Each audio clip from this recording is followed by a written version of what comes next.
الحمدللہ رب العالمین والصلاة والسلام علی رسولہ الکریم اما بعد اعوذ باللہ من الشیطان الرجیم بسم اللہ الرحمن الرحیم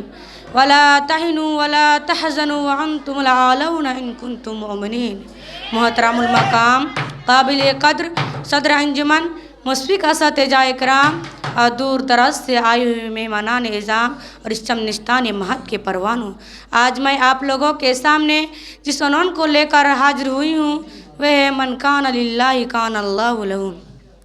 محترم حضرات، سامعین اکرام، اللہ تبارک و تعالیٰ نے قرآن کریم میں مسلمانوں کی سربلندی اور برتری کی ایک تدبیر بتلائی ہے۔ بڑے پرسوک لہجہ اور بھرپور اعتماد کے ساتھ بے بانگ دھل اور ڈنکے کے چوٹ اعلان کیا ہے کہ اے مسلمانوں، تم ہی کامیاب ہو، تم ہی اس دنیا کے مالک ہو، دنیا کے تمام چیز تمہارے لیے ہیں، عزت و شرافت کے تم ہی ٹھیکیدار ہو، کائنات تمہارے آگے جھک سکتے ہیں، چرند و پرند تمہارے اطاعت کر سکتے ہیں، لیکن شرط لگائی دی ہے وَلَا تَهِنُوا وَلَا تَحْزَنُوا وَأَنْتُمُ الْأَعْلَوْنَ إِن كُنتُم مُؤْمِنِينَ۔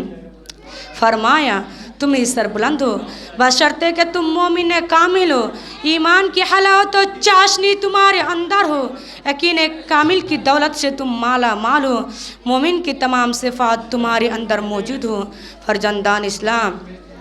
اللہ تبارک و تعالیٰ نے مختصر سے جملے اور چھوٹی سی آیت میں حقیقت کا انکشاف کیا ہے، آنکھیں کھول دی ہے، صاف طریقے سے فرما دیا ہے کہ تمہیں گھبرانے کی ضرورت نہیں، کوئی خوف محسوس نہ کرو، شیر تم سے ڈر سکتے ہیں، چیتے تم سے کپ کپا سکتے ہیں، دنیا کی بڑی سی بڑی چیز تمہارے غلام بن سکتے ہیں، لیکن شرط لگا دی ہے کہ اگر ایمان و ایقان کے بعد بہاری نے تمہارے قلوب میں گلشن پیدا کر دیا ہو، ایمانی صفات دین خلوصیت کے تم حامل ہو، لیکن میرے پیارے بہنوں، آج کا انسان تو یہ چاہتا ہے کہ دنیا اس کے آگے جھک جائے، جس چیز کو وہ چھوئے تو سونا بن جائے، 10 کے مقابلے میں اکیلا کافی رہے، اس کی عزت و شرافت کو دنیا سلام کرے، اس کی ہر تمنا پوری، ہر خواہش بڑھ کر اس کی استقبال کرے، لیکن وہ بھول جاتا ہے کہ اس عزت و شرافت کو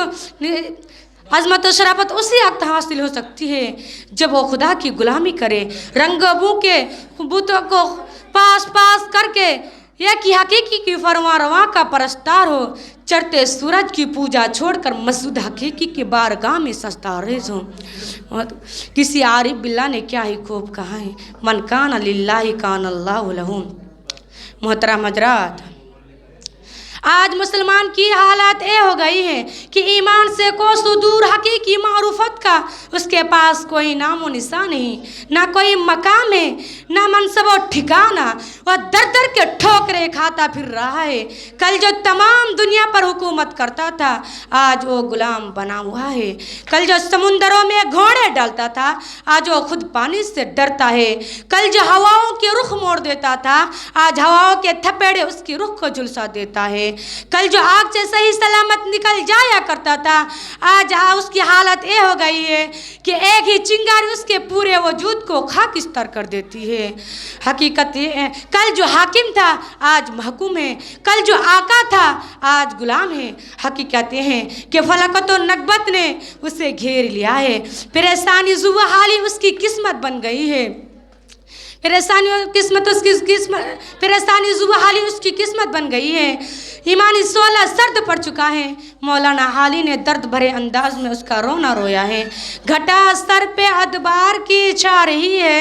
فلاکت سما اپنا دکھلا رہی ہے، نحوست پسو پیش منڈلا رہی ہے، چپوراست سے صدا آ رہی ہے کہ کل کون تھے آج کیا ہو گئے تم، ابھی جاگتے تھے ابھی سو گئے تم۔ حاضرین، یہ حقیقت روز روشن کی طرح آیا ہے کہ آج ہمیں اپنے ایمان کا بھی پاس و لحاظ نہیں رہا، صرف نام کے مسلمان باقی رہ گئے ہیں، مسلمان کی صفت تک باقی نہیں رہی، جوش و ہمت، جذب اطاعت، اخلاص و للہیت نہیں ہے۔ کفر ہمارے اوپر ہنس رہا ہے، باطل ہم پر خندہ زن ہے، لیکن ہم ہیں کہ خدا کو فراموش کیے بیٹھے ہیں۔ خندہ زن کفر ہے، احساس تجھے ہے کہ نہیں؟ خندہ زن کفر ہے، احساس تجھے ہے کہ نہیں؟ اپنے توحید کا کچھ پاس تجھے ہے کہ نہیں؟ سامعین اندازہ لگائی، آپ کو معلوم ہوگا کہ حضرت عمر فاروق کا زمانہ ہے، افریقہ کے بیشتر لوگ فتح ہو گئے، علاقے فتح ہو گئے تھے۔ اس وقت کچھ اوباسوں اور دشمنان اسلام نے دین کی راہ میں ڈوڑے اٹکانے اور وہاں کے سیدھے سادے نو مسلموں کو بہکانا اور ورگلانا شروع کر دیا، اور بہت بڑی رخنہ اندازی پیدا ہونے لگی تھی۔ تو حضرت عمر فاروق نے سرکوبی کے لیے اور حالات کو معمول پر لانے کے لیے حضرت عمرو بن العاص کو افریقہ کے جنگل میں چھاؤنی بنانے کا حکم دیا۔ تو عمرو بن العاص نے افریقہ کے جنگل میں چھاؤنی بنائی جہاں افریقہ کے لوگ خود جانے سے ڈرتے تھے۔ عمرو بن العاص کی ایک ہی آواز سے جو افریقہ کے جنگلات چرند و پرند، درند و موجی مہمانان رسول کے استقبال کے لیے جنگلات خالی کر دیے تھے۔ سامعین اندازہ لگائیے آواز کیا تھی؟ نامعلوم، کوئی گولی چلی تھی یا کوئی بم پھٹا تھا یا اس آواز میں جادو تھا۔ اب آخر میں اللہ تعالیٰ سے دعا ہے کہ اللہ تعالیٰ ہم تمام مسلمانوں کو یقین ایمان کی دولت سے مالا مال کرے، آمین۔ وآخر الدعوانا الحمدللہ رب العالمین۔ السلام علیکم ورحمۃ اللہ وبرکاتہ۔